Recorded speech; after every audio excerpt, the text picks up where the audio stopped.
আমার আল্লাহ রাগান্বিত হইয়া কুদরতের আওয়াজ দিয়ে বলবেন, ও কবরের মাটি, এই গুনাহগার নাফরমানের দুই পার্শ্ব থেকে জোরে জোরে চাপ দাও।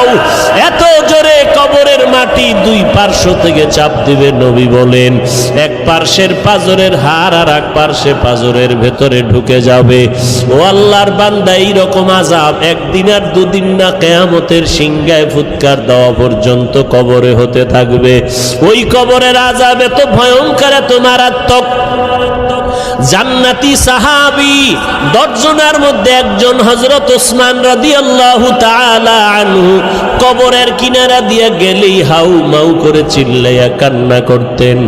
জান্নাতি সাহাবী ওসমান কবরের কিনারা দিয়ে গেলে কান্দেন কেন?